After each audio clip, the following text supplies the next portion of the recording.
अमरीकी सदर Donald Trump की आपनाए हुर्मुज़ खोलने के लिए ईरान को एक और धमकी। कहा हुर्मुज़ ना खोली तो उन पर जिंदगी जहन्नुम बना दी जाएगी।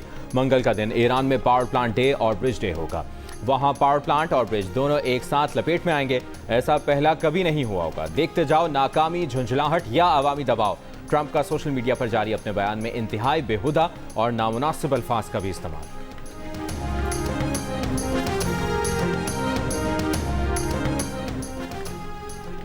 अमरीकी फोर्सेस ने ईरान में तबाह होने वाले F-15 लड़ाका तैयारे के पायलट और वेपन अफसर को बाजियाब करा दिया। अमरीकी मीडिया के मुताबिक पायलट की तलाश के दौरान 2 ब्लैक हॉक जंगी हेलीकॉप्टर और एक C-130 कार्गो जहाज भी तबाह हुआ। पायलट और वेपन अफसर 2 रोज पहले ईरान के हाथों ईरानी फजाई हुदूद में गिराए जाने वाले अमरीकी लड़ाका तैयारे के एहलकार थे।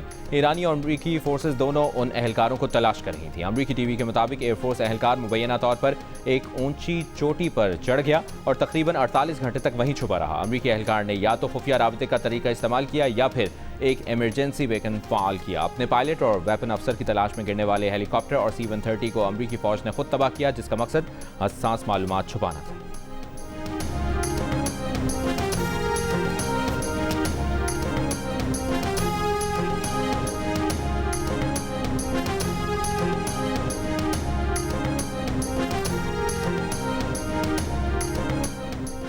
अमरीकी सदर डोनाल्ड ट्रंप ने अपने 2 पायलट्स को बाजियाब कराने की तस्दीक कर दी। कहा, ईरानी पहाड़ों की गहराई से शदीद जख्मी और बहादुर F-15 के अफसर को बचा लिया है। ईरानी फौज इस अफसर के बहुत करीब पहुंच गई थी। दूसरे ऑपरेशन में अमरीकी पायलट को दिन की रोशनी में बचाया। हमने ईरान के ऊपर 7 घंटे गुजारे।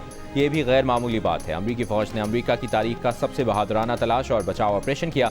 रेस्क्यू ऑपरेशन में दर्जनों तैयारे और जदीद हथियार इस्तेमाल किए। अमरीकी तारीख में पहली बार 2 पायलट्स को दुश्मन की सफ़ों से अलग अलग बचाया गया।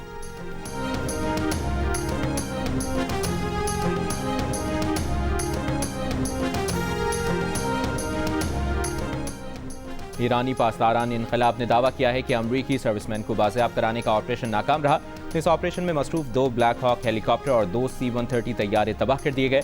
उधर अमरीकी अखबार न्यूयॉर्क टाइम्स का कहना है कि कमांडोज और वेपन अफसर को निकालने के लिए आने वाले 2 ट्रांसपोर्ट तैयारे फंस गए थे। कमांडोज ने दोनों खराब तैयारों को तबाह कर दिया ताकि वो ईरानियों के हाथ न लग सकें। 3 नए तैयारे भेजकर अमरीकी फौजियों को निकाला गया। इससे पहले सर्च मिशन के दौरान ईरानी फोर्सेस ने एक A-10 वॉर हो गया। इससे पहले सर्च मिशन के दौरान ईरानी फोर्सेस ने एक A-10 वॉर तैयारा भी मार गिराया। पायलट बच गया। एक हेलीकॉप्टर भी निशाना बना जो बच निकलने में कामयाब हुआ। अमरीकी एयरफोर्स ऑफिसर की तलाश के दौरान हमलों में शहीद ईरानियों की तादाद 9 हो गई।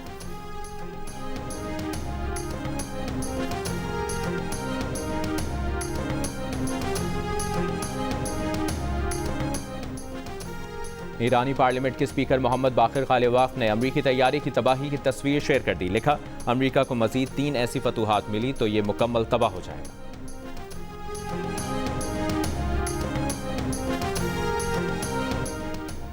कुवैत में डीसैलिनेशन प्लांट्स, बिजली घरों और 2 वजारतों के दफातर पर ड्रोन हमले। हुक्काम के मुताबिक वजारत तेल की इमारत ईरानी ड्रोन हमले में निशाना बनी। हमलों के बायस बिजली पैदावार के 2 यूनिट भी बंद हो गए।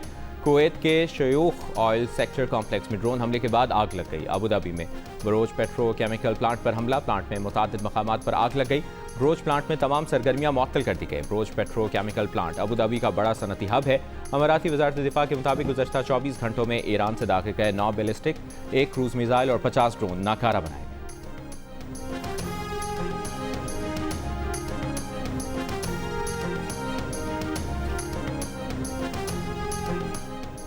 वज़ीर-ए-आज़म शहबाज शरीफ ने कहा है कि मुश्किल की इस घड़ी में किसी सूरत आवाम को अकेला नहीं छोड़ सकते।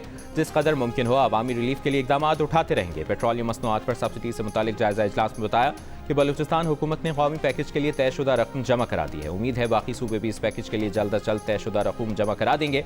किरायों में इजाफा रोकने के लिए ट्रांसपोर्टर्स को सब्सिडी की फराहमी का सिलसिला गुज़श्ता रोज से शुरू हो चुका है। 3 हफ्तों में 129 अरब रुपए का अवामी रिलीफ पैकेज दिया गया।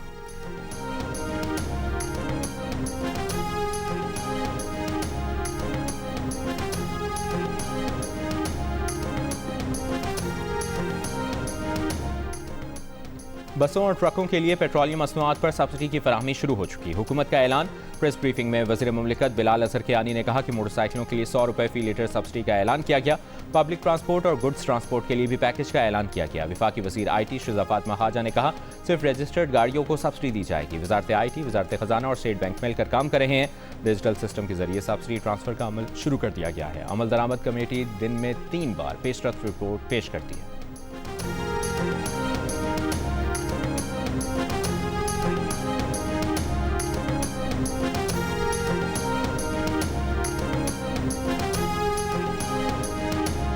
ट्रांसपोर्टर्स के जरिए आवाम को फ़ायदा पहुंचा रहे हैं। सिंध हुकूमत के इकदाम से आवाम को रिलीफ मिलेगा।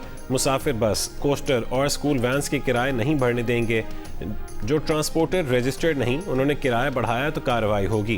गैर रजिस्टर्ड ट्रांसपोर्टर्स खुद को रजिस्टर करवाएं ताकि सब्सिडी दी जा सके। वज़ीर आला सिंध मुराद अली शाह की ट्रांसपोर्टर्स के साथ प्रेस कॉन्फ्रेंस, कहा कि रजिस्टर्ड बसों को वफाक के जरिए 1 लाख रुपए दिए जाएंगे। सिंध हुकूमत बसों के रूट और ईंधन के इस्तेमाल के हिसाब से ट्रांसपोर्टर्स की मदद करेगी। मुराद अली शाह का कहना था कि अगर कोई ऑनलाइन खाना मंगवाता है तो वह गुर्बत की लकीर से ऊपर है। ऑनलाइन राइडर का किराया वही लोग देते हैं जो ये सहूलत ले रहे हैं।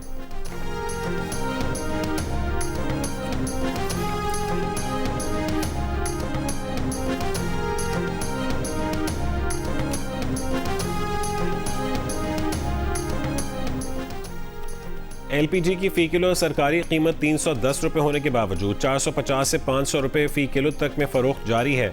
गैस की किल्लत से परेशान और सिलेंडर इस्तेमाल करने वाले शहरों की मुश्किलात बढ़ गईं। ओगरा ने खबरदार किया है कि महंगी एलपीजी फ़रोख्त करने वाले डीलर्स और दुकानदारों के खिलाफ आज से ऑपरेशन होगा।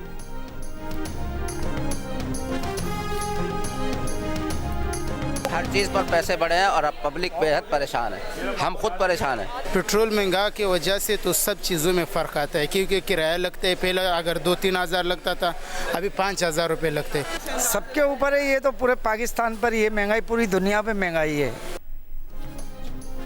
पेट्रोलियम मसनूआत की कीमतें बढ़ते ही सस्ते बाजार भी महंगे हो गए। इस्लामाबाद के सस्ते बाजार में सब्जी और फल की कीमतें बढ़ गईं। कराची में भी फलों और सब्जियों की कीमतों को पर लग गए। शहरियों की दुहाई, कीमतें कंट्रोल करने का मुतालबा। मुल्क भर में एलपीजी की कीमत बढ़ने से पकवान सेंटर्स ने भी देगों की कीमतें बढ़ा दी।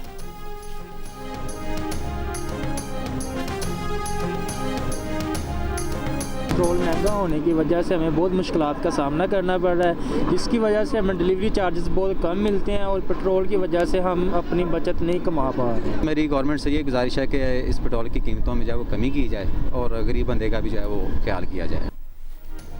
पेट्रोल की कीमत में फ़ी लीटर 56 रुपये के इजाफे से ऑनलाइन फूड डिलीवरी राइडर्स के बजट को शदीद धचका। हुकूमत से रहम की अपील, फौरी और हुकूमती ऐलान से ज़्यादा रियायत का मुतालबा।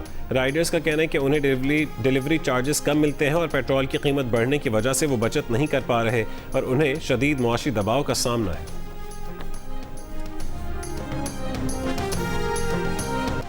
मुत्तहिदा अरब अमारात को $2 अरब की बमा 6% सूद के साथ वापसी के फैसले के बाद बैरूनी मालियाती खला में इजाफे का इम्कान।